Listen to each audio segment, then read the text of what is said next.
அனைவருக்கும் ஆக்சுவலி இந்த எபிசோட ஆரம்பத்தில் பார்த்தீங்கன்னா நம்ம டேரக்டர் சாய் இருக்காருல்ல, அவர் வந்து பார்த்தீங்கன்னா மீட்டிங்ல உட்காந்துருக்காரு. என்னன்னா அங்க இருக்கிற டாக்டர்ஸ்லாம் சொல்லியிருக்காங்க, சார் உங்க மருமகளுடைய அந்த எக் எல்லாமே கரெக்டா இன்ஸ்டபிலேஷன் பண்ணியாச்சு, ஒன்றும் பிரச்சனை இல்லை, இப்போ வரைக்கும் அங்க இருக்கக்கூடிய கரு முட்டையில கருவை செலுத்தியாச்சு, ஸோ எல்லாமே பக்காவா போயிட்டு இருக்கு. அது மட்டும் இல்ல, அதை எப்படி வந்து ஃப்ரீஸ் பண்ணி வைக்கணுமோ அந்த அளவுக்கு ஃப்ரீஸ்ல வச்சிருக்காங்க. அது மட்டும் கிடையாது சார், ஜீரோ கிராவிட்டில அதுவும் அதோட என்வாயர்மெண்ட்டுக்கு ஏற்ற மாதிரியான இன்குபேட்டர் ரெடி பண்ணி வச்சிருக்கோம். அதுல பாத்தீங்கன்னா கிட்டத்தட்ட 37 டிகிரி செல்சியஸ்ல தான் இருக்கும் எப்பயுமே. அது மட்டும் இல்லாம 5% ஆக்சிஜன் அந்த கருவுக்கு தேவையான இது எல்லாத்தையுமே பக்காவா கொடுத்துக்கிட்டு இருக்கு. அது மட்டும் இல்லாம அதை எப்படி ஃப்ரீஸ் பண்ணணுமோ அந்த அளவுக்கு பக்காவா ஃப்ரீஸ் பண்ணிட்டு இருக்காங்க. சோ கூடிய சீக்கிரம் அந்த கரு முட்டை நல்லா டெவலப் ஆகி கண்டிப்பா அது குழந்தையா வளர்ந்துரும் அப்படின்றாரு. சோ அப்படியா, ஓகே, அதுல வந்து எத்தனை கிடைக்கும் அப்படின்றப்ப, அதாவது எத்தனை குழந்தைகள் வந்து இதுல வரும் அப்படின்றப்ப இவங்க என்ன சொல்றாங்கன்னா, சார் ஆக்சுவலி வந்துட்டு உள்ள 7 ஸ்டெம் வந்து செலுத்தி இருக்கும் அந்த கரு முட்டைக்குள்ள. சோ கன்ஃபார்மா எனக்கு தெரிஞ்சு வந்து குறைஞ்சது 3வாவது வந்து டெவலப் ஆகி வரும், மிச்சதெல்லாம் கண்டிப்பா ஏதாவது அப்படின்ற மாதிரி சொல்றாங்க. அவர் வந்து ஏன் வந்து நீங்க இந்த மாதிரி நெகட்டிவா பேசுறீங்க, நெகட்டிவா பேசாதீங்க, பாசிட்டிவா பேசுங்க அப்படின்னு சொல்லி, ஏழுமே கிடைக்குன்னு சொல்லி பாசிட்டிவா பேசுங்க, பாசிட்டிவா திங்க் பண்ணுங்க அப்படின்றாரு.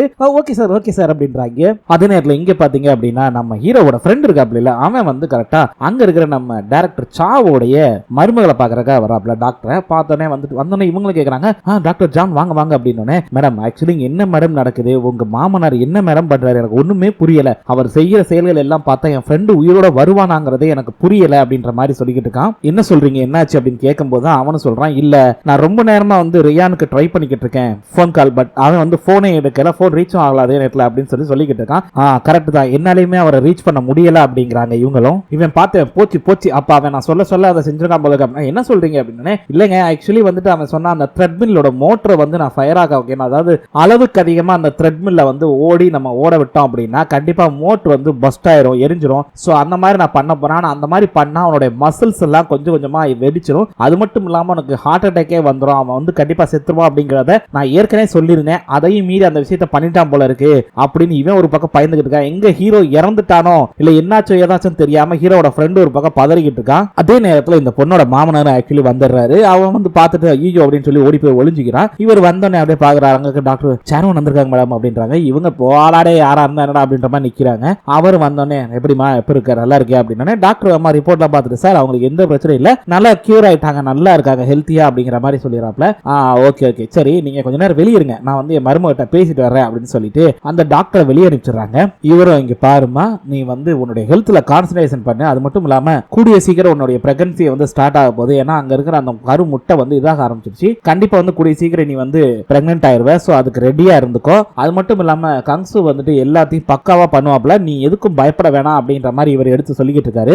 இவர் வந்து இங்க பாரு, நீ எதுக்கும் கவலைப்பட வேண்டிய அவசியமே இல்லை, என் பேர குழந்தைங்க பிறந்த உடனே அவங்களுக்கு தேவையான எல்லாத்தையுமே நான் பண்ண ஆரம்பிச்சிடும், அது மட்டும் இல்ல அவங்கள வந்து கால் தரையில படாத அளவுக்கு பக்காவா பாத்துக்கிறேன், அவங்கள ஒரு ராயல் ஃபேமிலியில எப்படி வாழ்க்கை இருக்கோ அந்த வாழ்க்கையை அவங்க வாழ்வாங்க, இந்த உலகத்துல யாருக்குமே கிடைக்காத எல்லாத்தையும் என் பேர பசங்களுக்காக நான் செய்வேன் அப்படின்றாரு. சோ இவர் இப்படி சொல்லிக்கிட்டே இருக்கும்போது, எனக்கு அதை பத்தி கவலை இல்ல மாமா, நீங்க சொல்ற மாதிரி எனக்கு குழந்தைங்க பிறந்துச்சு அப்படின்னா என் குழந்தைய கூட்டிட்டு நான் இந்த இடத்துல இருக்கவே மாட்டேன், கண்டிப்பா வெளியே கிளம்பிடுவேன் அப்படின்றாங்க. அதாவது அவர் மாமனார் கூட இருக்க மாட்டேன், நான் வந்து வெளியே போயிருவேன் அப்படின்ற மாதிரி சொல்லிக்கிட்டு இருக்காங்க. என்னமா சொல்ற அப்படின்னோடனே, ஆமா ஏன் குழந்தைங்க ஸ்பெஷலான சைல்ட்லாம் கிடையாது, அவங்களும் மத்தவங்க மாதிரி சாதாரணமானவங்க தான், சோ அவங்கள நான் மத்த பசங்களை எப்படி சாதாரணமா வளர்க்குறாங்களோ அதே மாதிரி சாதாரணமா தான் வளர்ப்பேன், நீங்க சொல்ற மாதிரி ராயலா பக்காவா அதெல்லாம் தூக்கில போட்டுலாம் வளர்க்க மாட்டேன் அப்படின்றாங்க. என்ன வளர்ற, ஆமா மாமா அவங்க கண்டிப்பா உங்களை மாதிரி வரவே கூடாது, அது மட்டும் இல்லாம உங்களை போல பிசினஸ் சுத்துற அளவுக்கு அவங்க எக்காத கொண்டு வந்துடக்கூடாது, அவங்க மத்த மனுஷங்களை புரிஞ்சுக்கிற அளவுக்கு ஒரு நல்ல மனிதர்களா வளரணும், சோ அதுக்கு என்ன தேவையோ அதை நான் ஒரு அம்மாவா கண்டிப்பா செய்வேன் அப்படின்றாங்க.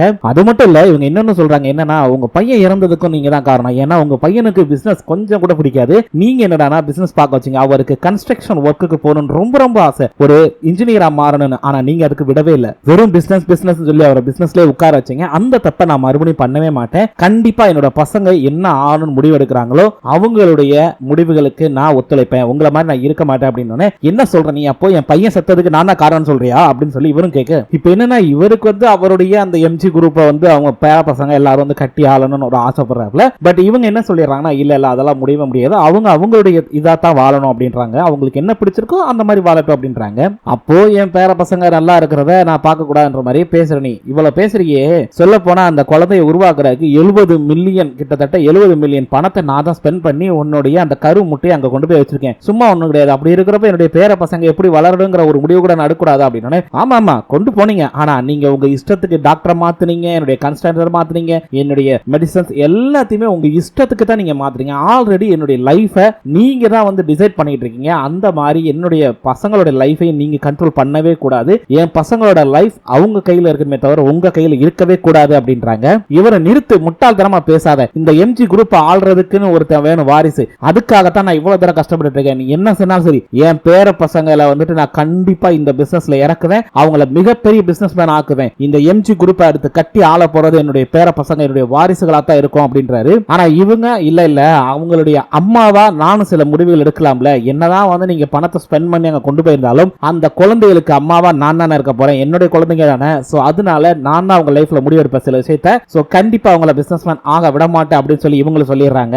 அதையும் பார்க்கலாம் அப்படின்னு சொல்லிட்டு இவர் கிளம்பிடுறாரு. ஆனா இவர் இப்படி சொல்லிட்டு எனக்கு இடம் வந்துகிட்டு இருக்காருல, இப்பதான் ஒரு ட்விஸ்ட். இவங்க பொண்ணு என்ன பண்றாங்கன்னா பிரஸ் கான்ஃபரன்ஸ் ஒன்னு வர வச்சு ஹீரோ வந்து இன்னொரு 5 நாள் இங்க ரிட்டர்ன் வந்துருவாரு, அதாவது பூமிக்கு வந்துருவாரு அப்படின்னு சொல்லிட்டு அறிவு வெளியிட்டு இருக்காங்க. இது ஒரு அப்பா பாக்குறாரு, பார்த்துட்டு என்னடா அது இந்த மாதிரி பைத்தியக்காரன் பண்ணிட்டு இருக்காரு அப்படின்னு. சோ அப்பதான் அங்க காட்டுறாங்க. மேடம் சொல்லுங்க மேடம், ஆக்சுவலி எதுக்காக இந்த பிரஸ் கான்ஃபரன்ஸ் வச்சிருக்கீங்க சொல்லுங்க மேடம் அப்படின்னு. ஒண்ணு இல்ல, ஆக்சுவலி வந்துட்டு டாக்டர் காங் ரியாங் வந்து இன்னொரு 5 நாள் ரிட்டர்ன் பூமிக்கு வர போறாரு. அது மட்டும் இல்லாம அவர் வந்ததுக்கு அப்புறம் பாத்தீங்க அப்படின்னா எங்களுடைய கல்யாண செரிமனி நடக்க போகுது அப்படின்றாங்க. சோ எல்லாருமே ஆச்சு என்ன மேடம் சொல்றீங்க, அப்ப உங்க 2 பேர் கல்யாணம் பார்க்க போதா அப்படின்னு. ஆமா, நாங்க 2 பேர் லவ் பண்ணிட்டு இருந்தோம், நல்லா டேட் பண்ணிட்டு இருந்தோம். சோ நாங்க இப்ப கல்யாணம் பண்ணிக்க போறோம், அவர் பூமிக்கு வந்ததுக்கு அப்புறம் எங்களுடைய கல்யாணம் நடக்கும் அப்படின்னு சொல்லி அறிவிப்பு விடுத்துறாங்க. சோ இத பாக்குற ஒரு அப்பா அப்படியே டென்ஷன் ஆகுறாரு. என்ன காரியம் பண்ணிக்கிட்டு இருக்கா இவ அப்படின்னு. அவங்களும் ஓகே மேடம், நீங்க அவருக்கு ஏதாவது சொல்லணும்னு நினைக்கிறீங்களா அப்படின்னு. நானா ஆக்சுவலி நான் அவரை ரொம்ப ரொம்ப மிஸ் பண்றேன், ஐ லவ் யூ, உங்களுடைய ஹெல்த் பாத்துக்கோங்க, கூடிய சீக்கிரம் என்னைய தேடி வந்துருங்க அப்படின்னு சொல்ற மாதிரி சொல்லிடுறாங்க. சோ இது எல்லாத்தையுமே வந்து நம்ம ஹீரோவோட அம்மாக்களும் பாக்குறாங்க. நம்ம புது ட்ரெஸ் எடுக்க வேண்டிய நேரம் வந்துருச்சு அப்படின்னு சொல்லி எல்லாரும் சந்தோஷப்படுறாங்க. அப்படிங்க ஸ்பேஸ் ஸ்டேஷன்ல காட்டுறாங்க. அங்க பாத்தீங்கன்னா நம்ம ஹீரோ வந்து ஆல்ரெடி ஆக்சிஜன் எல்லாமே மாட்டி அவர் வந்து மயக்கத்துல இருக்காரு. அங்க வந்துட்டு 2 பேரும் பாத்துட்டு இருக்காங்க. டேய் உண்மையிலே உயிரோட தான் இருக்கானா, அதெல்லாம் உயிரோட தான் இருக்கா, எந்த பிரச்சனையும் இல்ல அப்படின்னு பேசிக்கிட்டு இருக்காங்க. இங்க நம்ம ஹீரோனியை காட்டுறாங்க. அவங்களும் வந்து ஆல்மோஸ்ட் மயக்கத்துல தான் இருக்காங்க. அவங்களுக்கு தேவையான அந்த ஆக்சிஜன் சப்ளை எல்லாமே கொடுத்துட்டு இருக்காங்க. கூட பக்கத்துல நம்ம காங் டாக்டர் தான் இருக்காப்ல, அவர் தான் பாத்துக்கிட்டு இருக்காங்க. இங்க பாத்தீங்கன்னா ஆல்ரெடி நம்ம ஹீரோ ஹீரோனி எல்லாருமே வந்து மயக்கத்துல இருக்காங்க அந்த 2 பேரும். அது மட்டும் இல்லாம இப்ப என்னன்னா இவங்கள பாக்குற இவங்களும் அப்படியே எனக்கு என்னன்னு மிதந்துகிட்டே தூங்குறாங்க. இவங்க தூங்குவாங்க, நம்ம நார்மலா வந்துட்டு இந்த உட்கார்ந்து தூங்குவோம்ல ஹாஸ்பிட்டல்ல வெளியே, அது மாதிரி இவங்களும் வந்து போய் ரூம்ல தூங்காம அப்படியே எனக்கு என்னன்னு தூங்கி வளைஞ்சுக்கிட்டு இருக்காங்க. அங்க அப்படியே பாக்குறாங்க நம்ம ஹீரோயினி தான் ஃபர்ஸ்ட் கண்ணை முழிக்கிறாங்க. அப்படியே மெதுவா அந்த வெளிச்சம் வந்து படும், அப்படியே டக்குன்னு மெதுவா அப்படியே கண்ணை முழிக்கிறாங்க. முழிக்கும் போது அவங்களுக்கு என்ன தோணுது அப்படின்னா நம்ம ஹீரோ காப்பாத்துறாருல, சோ அந்த விஷயங்கள் தான் ஞாபகம் வருது. உன்னை விட்டா உனக்கு வேற யாராலையும் ஹெல்ப் பண்ண முடியாது, உனக்கு நீயே ஹெல்ப் பண்ணிக்கிட்டா உண்டு, நீ நல்லா யோசிச்சு பாரு, உன்னால முடியும் முடியும் அப்படின்னு சொல்லிடுவாரு. சோ அது எல்லாத்தையும் அப்படியே யோசிச்சு பார்த்து ஒரு மாதிரியா இதாகிறாங்க. சோ அப்படியே அவங்களுக்கு கொஞ்சம் கொஞ்சமா அந்த மயக்கத்துல இருந்து வெளியே வந்து கொஞ்சம் தெளிவாகிறாங்க. இங்க இந்த பசங்க எல்லாம் தூங்கிட்டு இருக்கும்போது நம்ம ஹீரோ அப்படியே மெதுவா அவரும் மயக்கத்துல இருந்து அப்படியே கண்ணை முழிக்கிறாரு. பாடா அப்படின்ற மாதிரி அப்படியே இங்க பூமியில காட்டுறாங்க. ஆக்சுவலி நம்ம ஹீரோட ஃப்ரெண்ட் வந்து ஹீரோ கடையில உட்கார்ந்து சாப்பிட்டு இருக்காங்க. அப்ப அவங்க அம்மால ஒருத்தவங்க வந்து என்னடா ஏன்டா இவ்வளவு வேகமா சாப்பிடுற, கொஞ்சம் மெதுவா சாப்பிடறாருன்னா இல்ல இல்ல எனக்கு இன்னைக்கு சர்ஜரி இருக்குது, சோ வேகமா போய் ஆகணும் அப்படின்னு சொல்லிக்கிட்டு இருக்காரு. சரி சரி மெதுவா சாப்பிடு அப்படின்னு சொல்லிக்கிட்டு இருக்கும்போது என்ன ஹேர் கட் பண்ணீங்க போல இருக்கு, பாக்குறக்கே ரொம்ப அழகா இருக்கீங்களே இன்னைக்கு அப்படின்ற மாதிரி சொன்ன உடனே அவங்க போய் பாத்தியாடி அவன் என்ன சொன்னானே, நான் ரொம்ப அழகா இருக்கேனமா அப்படின்னு அப்படியே பாத்துக்கிட்டே இருக்காங்க. அது எனக்கு புரியுது புரியுது அப்படின்ட்டே இருக்கான். அந்த நேரத்தில் கரெக்டா நம்ம ஹீரோ அப்படியே போன் பண்றாரு. போன் பண்ணி எடுத்த உடனே ஏண்டா தக்காளி தொக்கு பொட்டட்டோ கலகு, ஏண்டா டேய் என்னடா நினைச்சுக்கிட்டு இருக்க, ஏண்டா வந்து நீ வந்து இப்படி பண்ற, போன் எடுக்கல அப்படி இப்படின்னு கத்தி சத்தம் போறாரு. ஆக்சுவலி அவர் கெட்ட வார்த்தை பேசியிருப்பாரு, நம்ம கொஞ்சம் டீசெண்டா இருக்கிற மாதிரி இப்படி பேசியாச்சு. அவர் வந்து ஏண்டா போன் எடுக்கல, என்னடா ஆச்சு, உனக்கு ஒன்றும் பிரச்சனை இல்லை அப்படி இப்படின்னு கேட்க, இரு இரு இரு அவசரப்படாத, பாரு எனக்கு எந்த பிரச்சனையும் இல்லடா, நான் நல்லா தாண்டா இருக்கேன் சரியா, சரி அங்க அம்மாக்களுக்கு எந்த பிரச்சனை இல்ல, அவங்க எதுவும் போட்டு மனசை போட்டு குழப்பிக்கிட்டு அப்படி இப்படி இல்லை அப்படின்னு. அதெல்லாம் இல்ல, எல்லாம் நல்லா ஹாப்பியா தான் இருக்காங்க, சொல்ல போனா எல்லாம் முடிய வெட்டிட்டு ஜாலியா ஃபன்னா நல்லா என்ஜாய் பண்ணிட்டு இருக்காங்க லைஃப் அப்படின்னு சொல்லிட்டு இருக்கான். ஓ அப்படியா, சரி ஓகே அவங்கள பேசணுமே அப்படின்றப்ப இரு ஒரு நிமிஷம்.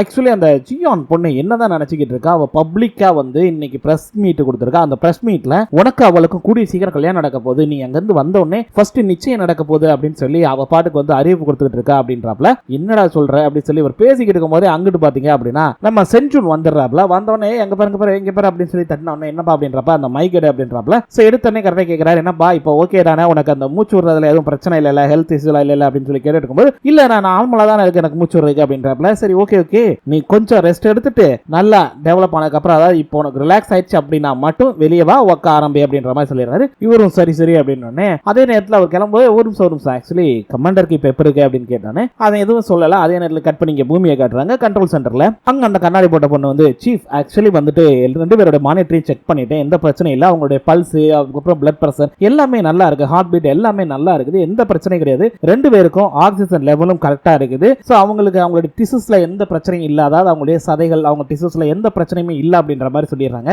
ஓகே சரி, கண்டினியூஸா மானிட்டைஸ் பண்ணிட்டே இருங்க, என்னங்கறத பார்க்கலாம் அப்படின்ற மாதிரி சொல்றாங்க. அதே நேரத்தில் இந்த சீஃப் என்ன பண்றாங்கன்னா, அந்த பொண்ணு போனதுக்கு அப்புறம் ஆக்சுவலி இவங்க பக்கத்துல இருக்காங்கல்ல நம்ம ஈவாவோட பாய் ஃப்ரெண்ட், அவங்ககிட்ட ஆமா ஆக்சுவலி வந்துட்டு நம்ம ஏன் வீட்டுக்கு போக கூடாது, ஆக்சுவலி ரிலாக்ஸ் ஆயிடலாமே, இப்பதான் எல்லா பிரச்சனையும் முடிஞ்சு போச்சுல, சோ நீங்க வீட்டுக்கு போறப்போ நானும் போறேன் அப்படின்ற மாதிரி சொல்றாங்க. இல்ல இருக்கட்டும், நான் வீட்டுக்குலாம் போகல, நான் ஈவாட்ட பேசணும் அப்படின்றாங்க. அவங்க அப்படியே ஒரு மாதிரியா பாக்குறாங்க. என்னது நீ ஈவாட்ட நீ வந்து அப்படின்னோடனே, என்ன உனக்கு ரொம்ப ஜெல்லஸா இருக்கா நான் ஈவாட்ட பேசுறத பார்த்து, அவன் மேல ரொம்ப அக்கறையா இருக்கேன்னு கொஞ்சம் ஜெலஸா இருக்கும் அப்படின்ற மாதிரி கேட்கிறாரு. அவங்க அப்படியே அங்கிட்ட ஒரு மாதிரியா பாத்துக்கிட்டே இருக்கும்போது பாத்தீங்கன்னா, சோ அவங்க அப்படியே ஒரு மாதிரியா பாத்துக்கிட்டே இருக்காங்க. சோ இவங்களுக்கும் இவருக்கு ஏதோ கனெக்ஷன் இருக்கும் போல இருக்கு, என்னன்னு தெரியல. பட் இவங்க இப்படி பாத்துக்கிட்டே இருக்காங்க ஒரு மாதிரியா. அந்த நேரத்தில் அங்கிட்டு கண்ணாடிக்கார ஒருத்தர் இருந்தவன் டக்குன்னு எதிர்த்து, சீஃப் இப்பதான் கால் பண்ணாங்க, ஆக்சுவலி ஐஓயூல வந்துட்டு அதாவது லீகல் டீம் கால் பண்ணிருக்காங்க, அது மட்டும் இல்லாம ஆஸ்ட்ரியன் டிவிஷனுடைய மெம்பர்ஸும் கால் பண்ணிருக்காங்க. சோ கூடிய சீக்கிரம் வந்து மீட்டிங் அரேஞ்ச் பண்ணிருக்காங்களா, சோ அந்த மீட்டிங்கை நீங்க அட்டெண்ட் பண்ணணும் அப்படின்றப்ப இது ஒரு எமர்ஜென்சி மீட்டிங் வேணும் அப்படின்னு சொல்லிட்டு அதே நேரத்தில் அங்கிட்டு இருக்கிற அவரோ, ஆமா உனக்கு என்னதான் வேணும் என்றது அப்படின்றப்ப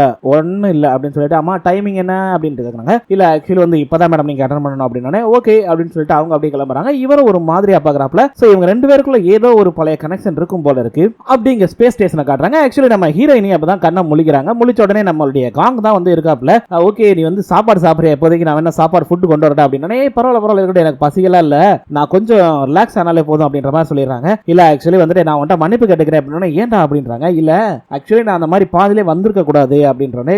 இல்ல இதுல என்ன இருக்கு, இதுல உன்னோட தப்பு என்ன இருக்கு சொல்லு பாப்போம், இது வந்து நேச்சுரலா நடந்த ஒரு விஷயம் தானே, விடு பரவாயில்ல பாத்துக்கலாம் அப்படின்றாங்க. அதே நேரத்தில் சரி நீ எங்க போற வா சாப்பிடு அப்படின்றப்ப, இல்ல ஆக்சுவலி நான் போய் பாத்ரூம் போயிட்டு வரேன் அப்படின்னு கிளம்புறாங்க. அங்க பார்த்தா நம்ம ஹீரோவும் அங்க வந்திருப்பாரு. அவர் அப்படியே பாக்குறாரு. ரெண்டு பேரும் அப்படியே ஒரு மாதிரியா பாத்துக்கிறாங்க. ஏதோ ஒரு மனசுக்குள்ள இருந்து பேச முடியாம பாப்பாங்க அந்த மாதிரி பாக்குறாங்க. அதே நேரத்தில் நம்ம ஹீரோ அப்படியே பார்த்துட்டே இருக்கும்போது நம்ம ஹீரோயின் அப்படியே மெதுவா வந்தானே, இவரும் இப்ப எப்படி இருக்கு எல்லாம் ஓகே தானே ஆக்சுவலி வந்து அப்படின்றப்போ சொட்டுன்னு ஒரு அடி விழுகுது கண்ணத்துல.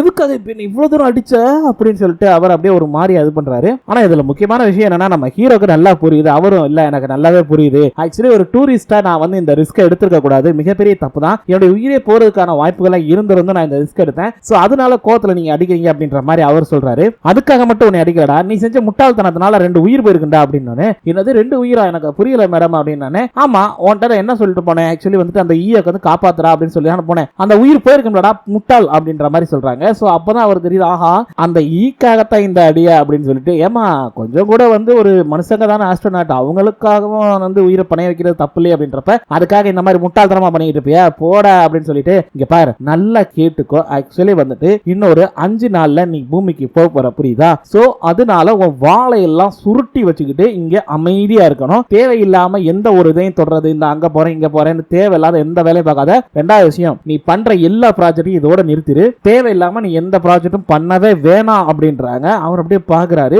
இருக்க போற 5 நாள்ல சந்தோஷமா என்ஜாய் பண்ணு, போற வரைக்கும் உயிரோட இருக்க பாரு அப்படின்றாங்க. ஆனா இந்த மனுஷனு வாயை வச்சு சும்மா இருக்கலையாங்க, என்னங்க சொல்றீங்க, இருக்கிறதே இது சின்ன இடம், இந்த இடத்துல எப்படிங்க நான் வந்து ஒரே ரூம்குள்ளேயே இருக்க முடியும், ஆக்சுவலி நான் தூங்குற இடத்துல இருந்து அப்படியே கிராஸ் பண்ணி எல்லாரும் போவீங்க வருவீங்க, எல்லாரும் அவங்கவுங்க வேலையை பார்ப்பீங்க, இருக்கிற ஒரு சின்ன இடம் தானே, இதுல எப்படி நான் உங்க மூஞ்சில முழிக்காம அப்படியே இருக்கிறது கொஞ்சம் கஷ்டம் தானே அப்படின்றப்ப, இங்க பாரு நீ என்ன பண்ணுவேன்னு தெரியாது, ரூம்குள்ளே இருந்தாலும் பரவாயில்ல, ஆனா கொஞ்ச நாளைக்கு அதாவது போற வரைக்கும் வாழை சுருட்டி வச்சுக்கிட்டு இரு அப்படின்றாங்க.